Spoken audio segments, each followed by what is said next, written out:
Hello everyone, once again welcome back to my YouTube channel. ഇന്നത്തെ വീഡിയോയിലൂടെ നിങ്ങളുമായി share ചെയ്യാൻ പോകുന്നത് ഒരു റിലേഷൻഷിപ്പ് എന്തെങ്കിലും ഒരു കാരണം കൊണ്ട് ബ്രേക്കപ്പ് ആയിട്ടുണ്ടായിരിക്കും. പിന്നീട് അത് പറഞ്ഞ് സംസാരിക്കുന്നു അല്ലെങ്കിൽ അങ്ങോട്ടും ഇങ്ങോട്ടുള്ള ഒരു തെറ്റിദ്ധാരണയൊക്കെ മാറുന്ന സമയത്ത് അത് പാച്ചപ്പ് ആവുന്നു. പക്ഷേ വീണ്ടും കുറെ നാൾ കഴിയുന്നതിന് മുമ്പ് തന്നെ അല്ലെങ്കിൽ അധികം വൈകാതെ വീണ്ടും അത് ബ്രേക്കപ്പ് ആവുന്ന ഒരവസ്ഥ ഇങ്ങനെ നിരന്തരം സംഭവിക്കുന്നുണ്ട്. എന്താണ് ഇതിന്റെ റീസൺ, അല്ലെങ്കിൽ എന്തുകൊണ്ടാണ് ഇങ്ങനെ സംഭവിക്കുന്നത് എന്നുള്ളത് പല ആളുകളും ഈയിടെയായിട്ട് ചോദിക്കുന്ന ഒരു പ്രധാനപ്പെട്ട ഒരു കംപ്ലൈന്റ് ആണ് ആക്ച്വലി. അപ്പോൾ എന്തുകൊണ്ടാണ് ഇങ്ങനെ ബ്രേക്കപ്പ് എന്ന് പറയുന്ന ഒരു കാര്യം ഇടയ്ക്കിടയ്ക്ക് ഒരു റിലേഷൻഷിപ്പിൽ സംഭവിക്കുന്നത് എന്നുള്ളതിനെ കുറിച്ചാണ് ഇന്നത്തെ വീഡിയോ. അതിന് ഏറ്റവും പ്രധാനപ്പെട്ട രണ്ട് റീസൺസ് ആണ്. എന്താണെന്നുള്ളത് നോക്കാം. വീഡിയോയിലേക്ക് പോകുന്നതിന് മുൻപായി നിങ്ങളുടെ റിലേഷൻഷിപ്പിൽ നിങ്ങൾ എന്തെങ്കിലും പ്രശ്നങ്ങൾ ഫേസ് ചെയ്യുന്നുണ്ടെങ്കിൽ അതിനൊരു പ്രോപ്പർ ഗൈഡൻസ് ആവശ്യമുണ്ടെന്ന് തോന്നുന്നുണ്ടെങ്കിൽ തീർച്ചയായും മുകളിൽ കാണുന്ന നമ്പറിലേക്ക് കോൺടാക്ട് ചെയ്യാവുന്നതാണ്. അപ്പൊ എന്തായാലും നമുക്ക് ഇങ്ങനെ ഇടയ്ക്കിടയ്ക്ക് ബ്രേക്കപ്പ് സംഭവിക്കുന്നതിന്റെ റീസൺ എന്താണെന്നുള്ളത് നോക്കാം. ഒന്നാമത്തെ റീസൺ എന്ന് പറയുന്നത് ബ്രേക്കപ്പ് ആയി അത് വീണ്ടും പാച്ചപ്പ് ആയതിനു ശേഷം വീണ്ടും നിങ്ങൾ സംസാരിക്കുന്ന സമയത്ത്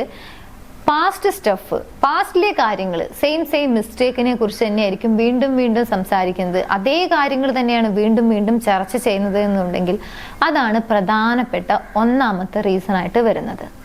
കാരണം നിങ്ങൾ ഓൾറെഡി അത് സംസാരിച്ച് ക്ലിയർ ചെയ്തൊരു കാര്യമാണ്, അല്ലെങ്കിൽ പരസ്പരം ഫോർഗീവ് ചെയ്തൊരു കാര്യമായിരിക്കും.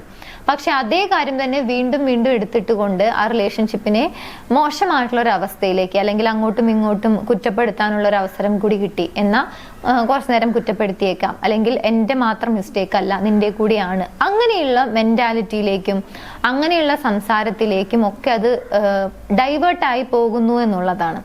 അപ്പോൾ ബ്രേക്കപ്പ് ആയി അത് പാച്ചപ്പ് ആയി വീണ്ടും പഴയ കാര്യങ്ങൾ തന്നെയാണ് നിങ്ങൾ റിപ്പീറ്റ്ലി സംസാരിച്ചുകൊണ്ടിരിക്കുന്നത് എന്നുണ്ടെങ്കിൽ അതാണ് ഇങ്ങനെ വീണ്ടും പാച്ചപ്പ് ആവുന്നു, വീണ്ടും ബ്രേക്കപ്പ് ആവുന്നു, വീണ്ടും പാച്ചപ്പ് ആവുന്നു, ഇങ്ങനെ സംഭവിക്കാനുള്ള ഏറ്റവും മെയിൻ ആയിട്ടുള്ള ഒന്നാമത്തെ റീസൺ. ഇനി രണ്ടാമത്തെ പ്രധാനപ്പെട്ട ഒരു റീസൺ ആണ് ഈ ബ്രേക്കപ്പ് ആവുക എന്ന് പറയുമ്പോൾ സ്വാഭാവികമായിട്ടും അതിന് ഒരു സ്പെസിഫൈഡ് ആയിട്ടുള്ള അല്ലെങ്കിൽ വളരെ ക്ലിയർ ആയിട്ടുള്ള ഒരു റീസൺ ഉണ്ടായിരിക്കും. അപ്പൊ ആ റീസൺ എന്ന് പറയുന്നത് ചിലപ്പോൾ ഒരു ബിഹേവിയർ ഇഷ്ടപ്പെടായ്മയോ അല്ലെങ്കിൽ എന്തെങ്കിലും വാക്ക് പറഞ്ഞതോ അല്ലെങ്കിൽ അവരുടെ എന്തെങ്കിലും പ്രവൃത്തികളോ അല്ലെങ്കിൽ അവരുടെ എന്തെങ്കിലും ആക്ഷൻസോ ഒക്കെ ആവാനാണ് സാധ്യത. എനിവേസ് ഇതെന്താണെങ്കിലും ഇതേ കാര്യം തന്നെ വീണ്ടും അത് മനസ്സിലാക്കാതെ, അതായത് ഓപ്പോസിറ്റ് നിൽക്കുന്ന വ്യക്തിക്ക് ആ ഒരു കാര്യം എത്രത്തോളം ബുദ്ധിമുട്ടുണ്ടാക്കുന്നുണ്ട് അല്ലെങ്കിൽ ആ റിലേഷൻഷിപ്പിനെ തകർച്ചയിലേക്ക് നയിക്കുന്ന ഒരു കാര്യമാണ് അത് ചെയ്തത് എന്നുള്ളത് മനസ്സിലാക്കാതെ അതേ കാര്യം തന്നെ ആ ഒരു സെയിം മിസ്റ്റേക്ക് അല്ലെങ്കിൽ ആ ഒരു സെയിം ടോക്സിക് ബിഹേവിയർ തന്നെ വീണ്ടും പ്രകടിപ്പിക്കുന്നുണ്ടെങ്കിൽ അതാണ് രണ്ടാമത്തെ ഒരു പ്രധാനപ്പെട്ട റീസൺ ബ്രേക്കപ്പ് ആവാനും വീണ്ടും പാച്ചപ്പ് ആവുന്നു, വീണ്ടും ബ്രേക്കപ്പ് ആവുന്നു, അല്ലെങ്കിൽ ഒരു പെർമനന്റ് ബ്രേക്കപ്പിലേക്കൊക്കെ ലീഡ് ചെയ്യുന്നതിനുള്ള ഒരു പ്രധാനപ്പെട്ട റീസൺ എന്ന് പറയുന്നത് സെയിം മിസ്റ്റേക്കുകൾ അല്ലെങ്കിൽ ഒരിക്കലും ആക്സെപ്റ്റബിൾ അല്ലാത്ത ഓരോ കാര്യങ്ങൾ വീണ്ടും ചെയ്യുന്നത്.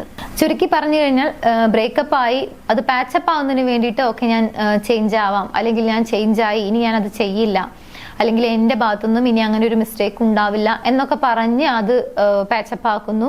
പക്ഷെ അതേ ബിഹേവിയർ അല്ലെങ്കിൽ അതേ ഒരു ടോക്സിസിറ്റി തന്നെയാണ് വീണ്ടും പ്രകടിപ്പിച്ചുകൊണ്ടിരിക്കുന്നത് എന്നുണ്ടെങ്കിൽ സ്വാഭാവികമായിട്ടും ആ റിലേഷൻഷിപ്പ് ബ്രേക്കപ്പ് ആവും. സോ ഇങ്ങനെ നിരന്തരം ബ്രേക്കപ്പ് ആകുന്നുണ്ടെങ്കിൽ അതിന് പുറകിലുള്ള ഏറ്റവും പ്രധാനപ്പെട്ട രണ്ട് കോമൺ ആയിട്ടുള്ള റീസൺസ് ആണ് ഇന്നത്തെ വീഡിയോയിലൂടെ ഷെയർ ചെയ്തത്.